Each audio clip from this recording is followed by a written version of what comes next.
सुनवाते हैं प्रधानमंत्री की मन की बात। 27 दिसंबर है। 4 दिन बाद ही 2021 की शुरुआत होने जा रही है। आज की मन की बात एक प्रकार से 2020 की आखिरी मन की बात है।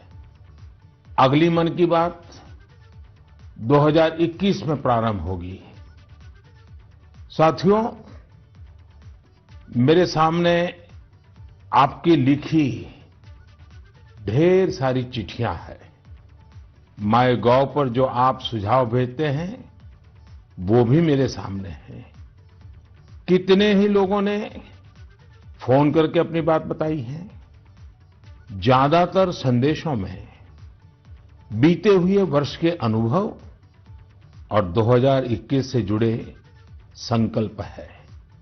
कोल्हापुर से अंजलि जी ने लिखा है कि नए साल पर हम दूसरों को बधाई देते हैं, शुभकामनाएं देते हैं, तो इस बार हम एक नया काम करें। क्यों न हम अपने देश को बधाई दें, देश को भी शुभकामनाएं दें। अंजलि जी, वाकई बहुत ही अच्छा विचार है। हमारा देश 2021 में सफलताओं के नए शिखर छुए, दुनिया में भारत की पहचान और सशक्त हो, इसकी कामना से बड़ा और क्या हो सकता है। साथियों, नमो ऐप पर मुंबई के अभिषेक जी ने एक मैसेज पोस्ट किया है। उन्होंने लिखा है कि 2020 ने जो दिखा दिया, जो सिखा दिया, वो कभी सोचा ही नहीं था। कोरोना से जुड़ी तमाम बातें उन्होंने लिखी हैं।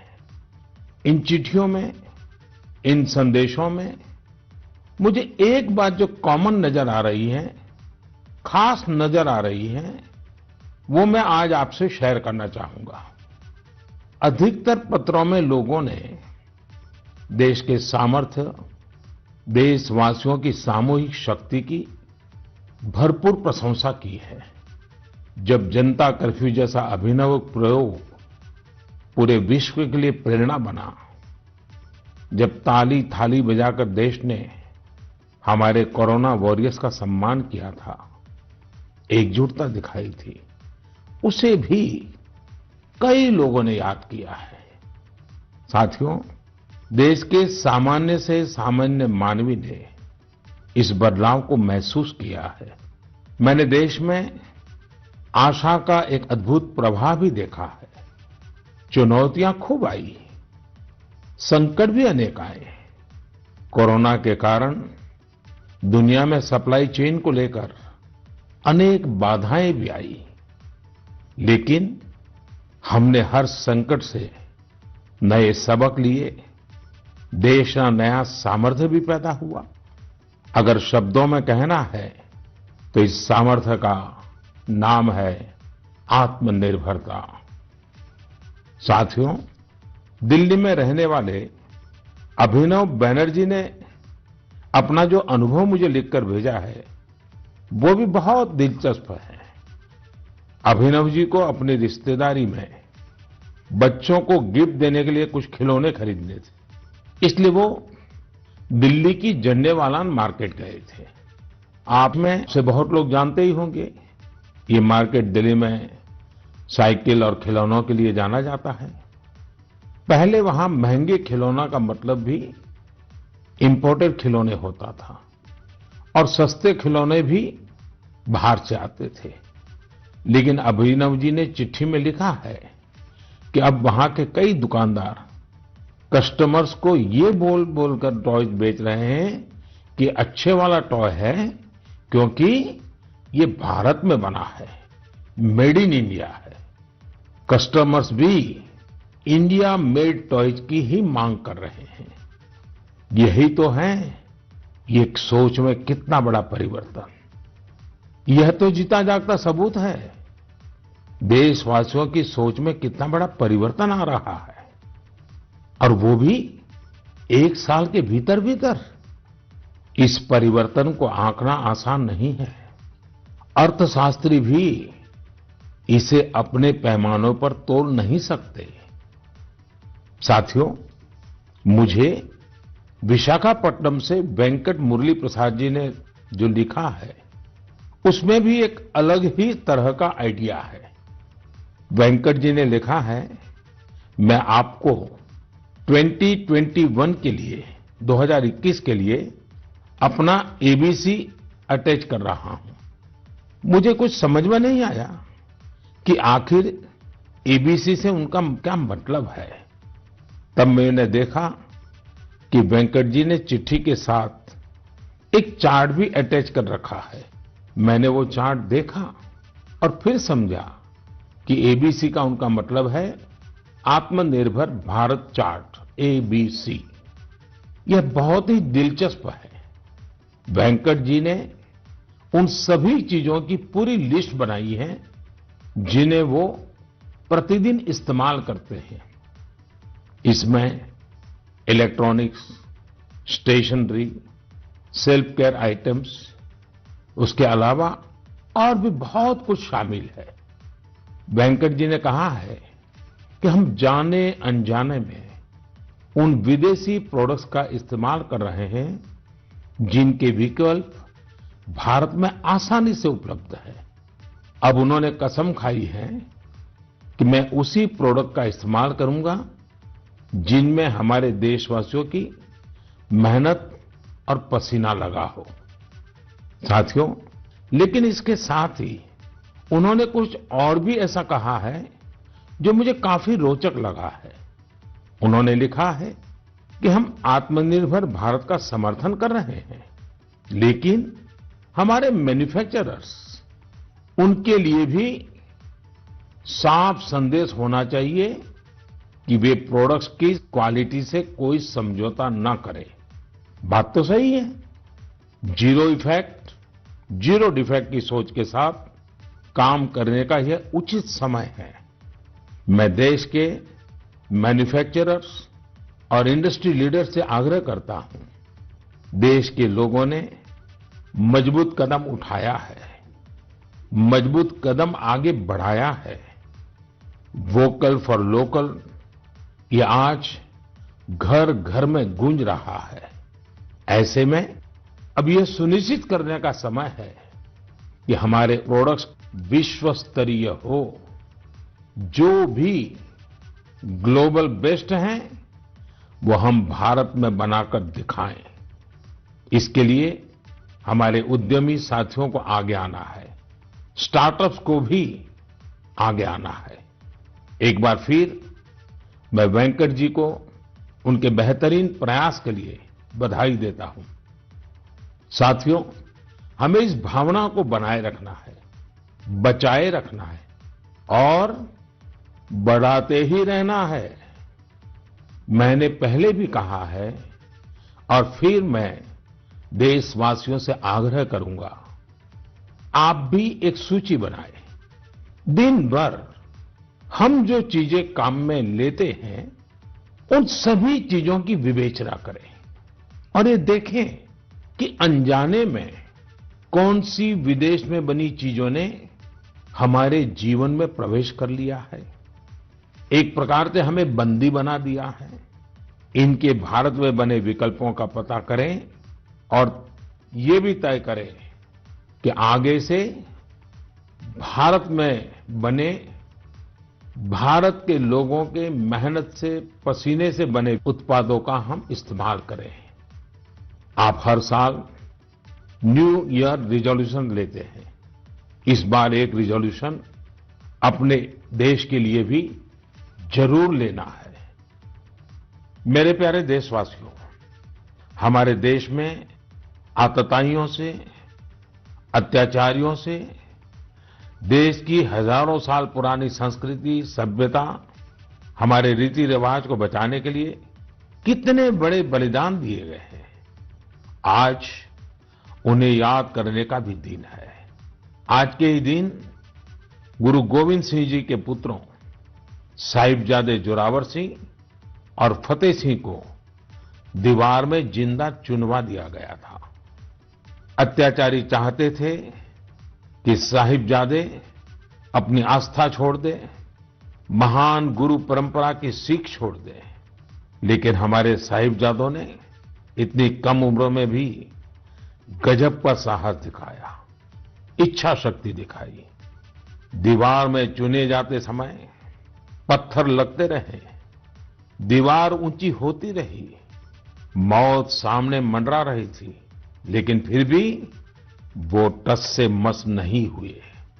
आज ही के दिन गुरु गोविंद सिंह जी की माता जी, माता गुजरी ने भी शहादत दी थी। करीब एक सप्ताह पहले श्री गुरु तेग बहादुर जी की भी शहादत का दिन था। मुझे यहां दिल्ली के गुरुद्वारा रकाबगंज जाकर गुरु तेग बहादुर जी को श्रद्धा सुमन अर्पित करने का, मत्था टेकने का अवसर मिला। इसी महीने श्री गुरु गोविंद सिंह जी से प्रेरित अनेक लोग जमीन पर सोते हैं।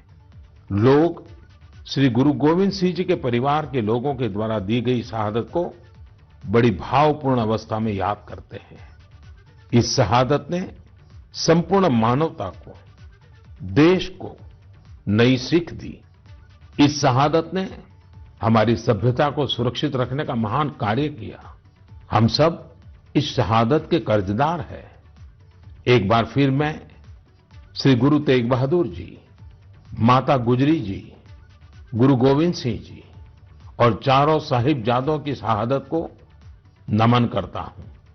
ऐसे ही अनेकों शहादतों ने भारत के आज के स्वरूप को बचाए रखा है, बनाए रखा है। मेरे प्यारे देशवासियों, अब मैं एक ऐसी बात बताने जा रहा हूं जिससे आपको आनंद भी आएगा और गर्व भी होगा। भारत में लेपर्ड्स यानी तेंदुओं की संख्या में 2014 से 2018 के बीच 60% से अधिक की बढ़ोतरी हुई है। 2014 में देश में लेपर्ड्स की संख्या लगभग 7,900 थी। वहीं 2019 में इनकी संख्या बढ़कर 12,852 हो गई। ये वही लेपर्ड्स हैं जिनके बारे में जिम कॉर्बेट ने कहा था, जिन लोगों ने लेपर्ड्स को प्रकृति में स्वच्छंद रूप से घूमते नहीं देखा, वो उसकी खूबसूरती की कल्पना ही नहीं कर सकते। उसके रंगों की सुंदरता और उसकी चाल की मोहकता का अंदाज नहीं लगा सकते। देश के अधिकतर राज्यों में, विशेषकर मध्य भारत में तेंदुओं की संख्या बढ़ी है। तेंदुए की सबसे अधिक आबादी वाले राज्यों में मध्य प्रदेश, कर्नाटका और महाराष्ट्र सबसे ऊपर है। यह एक बड़ी उपलब्धि है। तेंदुए पूरी दुनिया में वर्षों से खतरों का सामना करते आ रहे हैं। दुनिया भर में उनके हैबिटेट को नुकसान हुआ है। ऐसे समय में भारत ने तेंदुए की आबादी में लगातार बढ़ोतरी कर पूरे विश्व को एक रास्ता दिखाया है। आपको इन बातों की भी जानकारी होगी कि पिछले कुछ सालों में भारत में शेरों की आबादी बढ़ी है, बाघों की संख्या में भी वृद्धि हुई है, साथ ही भारतीय वन क्षेत्र में भी इजाफा हुआ है। इसकी वजह ये है कि सरकारी नहीं, बल्कि बहुत से लोग, सिविल सोसाइटी, कई संस्थाएं भी हमारे पेड़ पौधों और वन्य जीवों के संरक्षण में जुटी हुई हैं। वे सब बधाई के पात्र हैं। साथियों, मैंने तमिलनाडु के कोयम्बटूर में एक हृदयस्पर्शी प्रयास के बारे में पढ़ा। आपने भी सोशल मीडिया पर इसके विजुअल्स देखे होंगे। हम सब ने इंसानों वाली व्हीलचेयर देखी है, लेकिन कोयम्बटूर की एक बेटी गायत्री ने अपने पिताजी के साथ एक पीड़ित डॉग के लिए व्हीलचेयर बना दी। यह संवेदनशीलता प्रेरणा देने वाली है और यह तभी हो सकता है जब व्यक्ति हर जीव के प्रति दया और करुणा से भरा हुआ हो। दिल्ली एनसीआर और देश के दूसरों शहरों में ठिठुरती ठंड के बीच बेघर पशुओं की देखभाल के लिए कई लोग बहुत कुछ कर रहे हैं। वे उन पशुओं के खाने पीने और उनके लिए स्वेटर और बिस्तर तक का इंतजाम करते हैं। कुछ लोग तो ऐसे हैं जो रोजाना सैकड़ों की संख्या में ऐसे पशुओं के लिए भोजन का इंतजाम करते हैं। ऐसे प्रयास की सराहना होनी चाहिए। कुछ इसी प्रकार के नेक प्रयास उत्तर प्रदेश के कौशाम्बी में भी किए जा रहे हैं। वहां जेल में बंद कैदी गायों को ठंड से बचाने के लिए पुराने और फटे कंबलों से कवर बना रहे हैं। इन कंबलों को कौशाम्बी समेत दूसरे जिलों की जेलों से एकत्र किया जाता है और फिर उन्हें सिलकर गौशाला भेज दिया जाता है। कौशाम्बी जेल के कैदी हर सप्ताह अनेकों कवर तैयार कर रहे हैं। आइए दूसरों की देखभाल के लिए सेवा भाव से भरे इस प्रकार के प्रयासों को प्रोत्साहित करें। यह वास्तव में एक ऐसा सत्कार्य है जो समाज की संवेदनाओं को सशक्त करता है। मेरे प्यारे देशवासियों, अब जो पत्र मेरे सामने है उसमें 2 बड़े फोटो है। ये फोटो एक मंदिर के हैं और बिफोर और आफ्टर के हैं। इन फोटो के साथ जो पत्र है उसमें युवाओं की एक ऐसी टीम के बारे में बताया गया है जो खुद को युवा ब्रिगेड कहती है। दरअसल इस युवा ब्रिगेड ने कर्नाटका में श्रीरंगपट्टनम के पास स्थित वीरभद्र स्वामी नाम के एक प्राचीन शिव मंदिर का कायाकल्प कर दिया। मंदिर में हर तरफ घास फूस और झाड़ियां भरी हुई थी, इतनी कि राहगीर भी नहीं बता सकते थे कि यहां एक मंदिर है। एक दिन कुछ पर्यटकों ने इस भूले बिसरे मंदिर का एक वीडियो सोशल मीडिया पर पोस्ट कर दिया।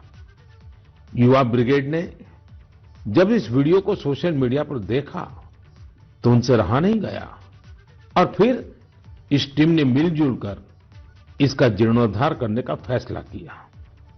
उन्होंने मंदिर परिसर में उगाई कंटीली झाड़ियां, घास और पौधों को हटाया। जहां मरम्मत और निर्माण की आवश्यकता थी वो किया। उनके अच्छे काम को देखते हुए स्थानीय लोगों ने भी मदद के हाथ बढ़ाए। किसी ने सीमेंट दिया तो किसी ने पेंट। ऐसी कई और चीजों के साथ लोगों ने अपना अपना योगदान किया। ये सभी युवा कई अलग तरह के प्रोफेशन से जुड़े हैं। ऐसे में उन्होंने वीकेंड्स के दौरान समय निकाला और मंदिर के लिए कार्य किया। युवाओं ने मंदिर में दरवाजा लगवाने के साथ साथ बिजली का कनेक्शन भी लगवाया। इस प्रकार उन्होंने मंदिर के पुराने वैभव को फिर से स्थापित करने का काम किया। जुनून और दृढ़ निश्चय ऐसी 2 चीजें हैं जिनसे लोग हर लक्ष्य प्राप्त कर सकते हैं। जब मैं भारत के युवाओं को देखता हूं तो खुद को आनंदित और आश्वस्त महसूस करता हूं। आनंदित और आश्वस्त इसलिए क्योंकि मेरे देश के युवाओं में कैन डू की अप्रोच है और विल डू की स्पिरिट है। उनके लिए कोई भी चुनौती बड़ी नहीं है, कुछ भी उनकी पहुंच से दूर नहीं है। मैंने तमिलनाडु के एक टीचर के बारे में पढ़ा। उनका नाम हेमलता एन.के. है, जो विडुपुरम के एक स्कूल में दुनिया की सबसे पुरानी भाषा तमिल पढ़ाती है। कोविड-19 महामारी भी उनके अध्यापन के काम में आड़े नहीं आ पाई। हाँ, उनके सामने चुनौतियां जरूर थी, लेकिन उन्होंने एक इनोवेटिव रास्ता निकाला। उन्होंने कोर्स के सभी 53 चैप्टर्स को रिकॉर्ड किया, एनिमेटेड वीडियो तैयार किए और इन्हें एक पेन ड्राइव में लेकर अपने स्टूडेंट्स को बांट दिए। इससे उनके स्टूडेंट्स को बहुत मदद मिली। वो चैप्टर्स को विजुअली भी समझ पाए। इसके साथ ही वे अपने स्टूडेंट्स से टेलीफोन पर भी बात करती रही। इससे स्टूडेंट्स के लिए पढ़ाई काफी रोचक हो गई। देश भर में कोरोना के समय में टीचर्स ने जो इनोवेटिव तरीके अपनाए, जो कोर्स मटेरियल क्रिएटिविटी तैयार किया है, वो ऑनलाइन पढ़ाई के इस दौर में अमूल्य है।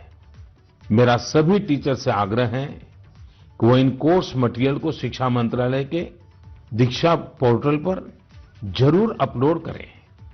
इससे देश के दूर दराज वाले इलाकों में रह रहे छात्र छात्राओं को काफी लाभ होगा। साथियों, आइए अब बात करते हैं झारखंड की कोरवा जनजाति के हीरामन जी की।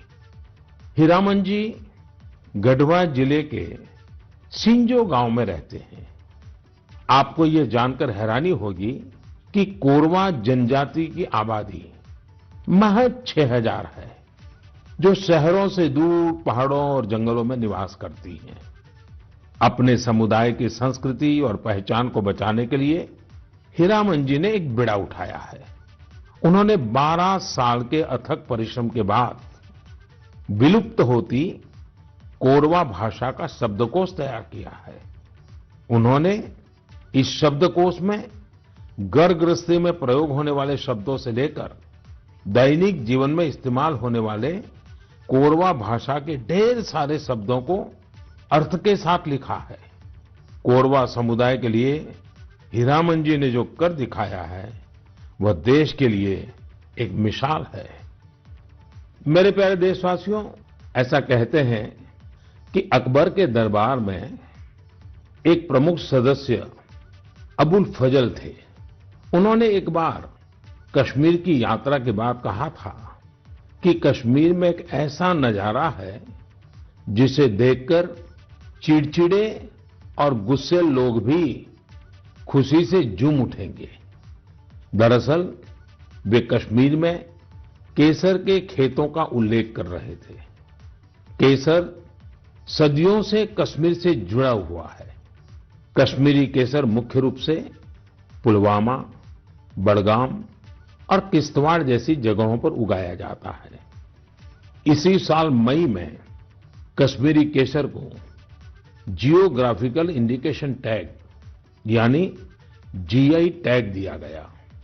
इसके जरिए हम कश्मीरी केसर को एक ग्लोबली पॉपुलर ब्रांड बनाना चाहते हैं। कश्मीरी केसर वैश्विक स्तर पर एक ऐसे मसाले के रूप में प्रसिद्ध है जिसके कई प्रकार के औषधीय गुण हैं। यह अत्यंत सुगंधित होता है, इसका रंग गाढ़ा होता है और इसके धागे लंबे व मोटे होते हैं, जो इसकी मेडिसिनल वैल्यू को बढ़ाते हैं। यह जम्मू और कश्मीर की समृद्ध सांस्कृतिक विरासत का प्रतिनिधित्व करता है। क्वालिटी की बात करें तो कश्मीर का केसर बहुत यूनिक है और दूसरे देशों के केसर से बिल्कुल अलग है। कश्मीर के केसर को जीआई टैग रिकॉग्नाइजेशन से एक अलग पहचान मिली है। आपको ये जानकर खुशी होगी कि कश्मीरी केसर को जीआई टैग का सर्टिफिकेट मिलने के बाद दुबई के एक सुपरमार्केट में इसे लॉन्च किया गया। अब इसका निर्यात बढ़ने लगेगा। यह आत्मनिर्भर भारत बनाने के हमारे प्रयासों को और मजबूती देगा। केसर के किसानों को इससे विशेष रूप से लाभ होगा। पुलवामा में त्राल के शार इलाके में रहने वाले अब्दुल मजीद वानी को ही देख लीजिए। वह अपने जीआई टैग्ड केसर को नेशनल सैफ्रॉन मिशन की मदद से पंपोर के ट्रेडिंग सेंटर में ई ट्रेडिंग के जरिए बेच रहे हैं। इसके जैसे कई लोग कश्मीर में यह काम कर रहे हैं। अगली बार जब आप केसर को खरीदने का मन बनाएं तो कश्मीर का ही केसर खरीदने की सोचें। कश्मीरी लोगों की गर्मजोशी ऐसी है कि वहां के केसर का स्वाद ही अलग होता है। मेरे प्यारे देशवासियों, अभी 2 दिन पहले ही गीता जयंती थी। गीता हमें हमारे जीवन के हर संदर्भ में प्रेरणा देती है। लेकिन क्या आपने कभी सोचा है गीता इतनी अद्भुत ग्रंथ क्यों है? वो इसलिए क्योंकि ये स्वयं भगवान श्री कृष्ण की ही वाणी है। लेकिन गीता की विशिष्टता ये भी है कि ये जानने की जिज्ञासा से शुरू होती है, प्रश्न से शुरू होती है। अर्जुन ने भगवान से प्रश्न किया, जिज्ञासा की, तभी तो गीता का ज्ञान संसार को मिला। गीता की ही तरह हमारी संस्कृति में जितना भी ज्ञान है सब जिज्ञासा से ही शुरू होता है।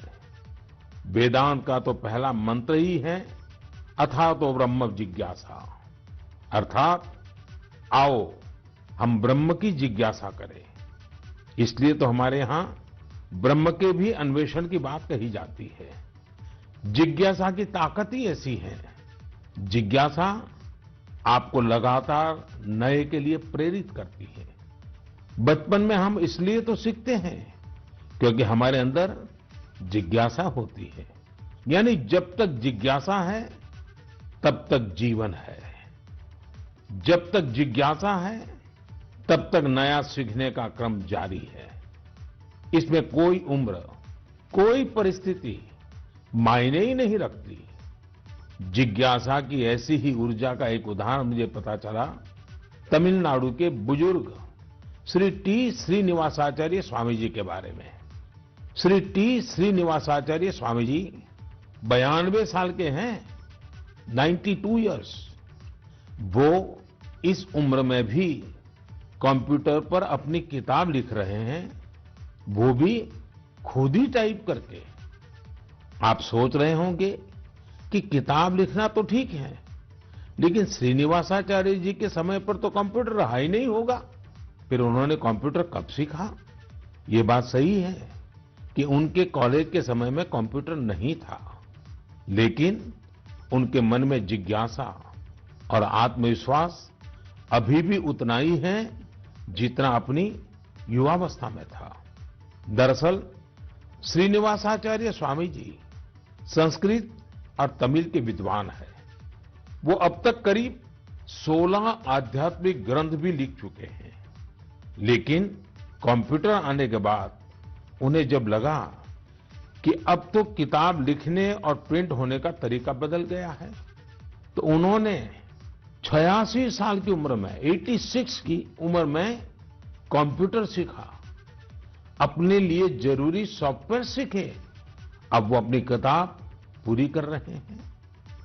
साथियों, श्री टी श्रीनिवासाचार्य स्वामी जी का जीवन इस बात का प्रत्यक्ष प्रमाण है कि जीवन तब तक ऊर्जा से भरा रहता है जब तक जीवन में जिज्ञासा नहीं मरती है, सीखने की चाह नहीं मरती है।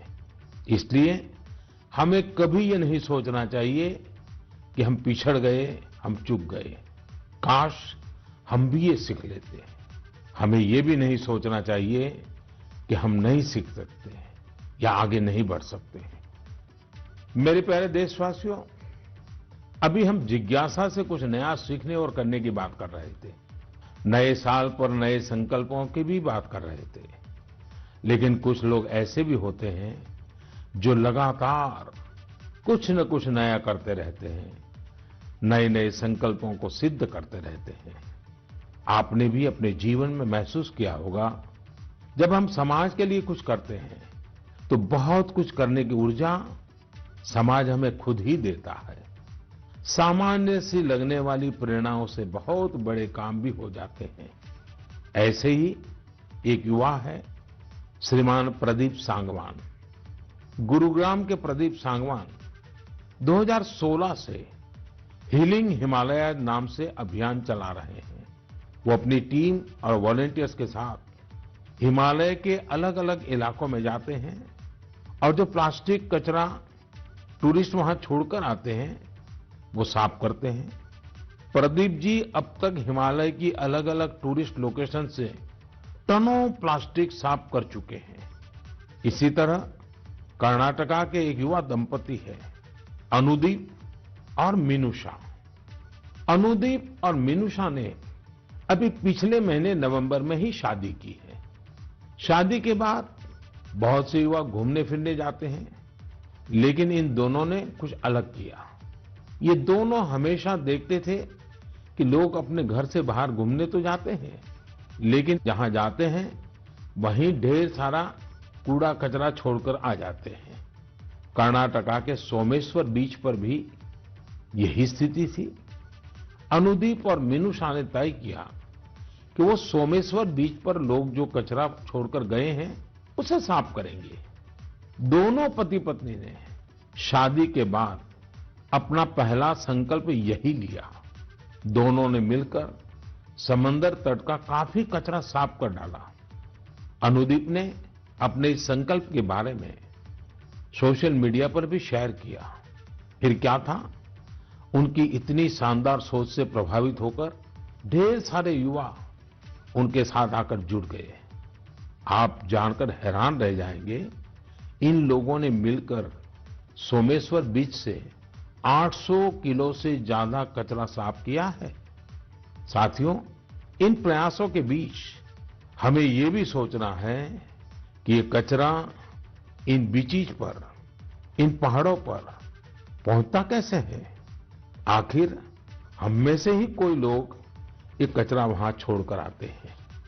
हमें प्रदीप और अनुदीप मिनुसा की तरह सफाई अभियान चलाना चाहिए, लेकिन उससे भी पहले हमें ये संकल्प भी लेना चाहिए कि हम कचरा फैलाएंगे ही नहीं। आखिर स्वच्छ भारत अभियान का भी तो पहला संकल्प यही है। हाँ, एक और बात मैं आपको याद दिलाना चाहता हूं। कोरोना की वजह से इस साल इसकी चर्चा उतनी हो नहीं पाई है। हमें देश को सिंगल यूज प्लास्टिक से मुक्त करना ही है। ये भी 2021 के संकल्पों में से एक है। आखिर में मैं आपको नए वर्ष के लिए बहुत बहुत शुभकामनाएं देता हूं।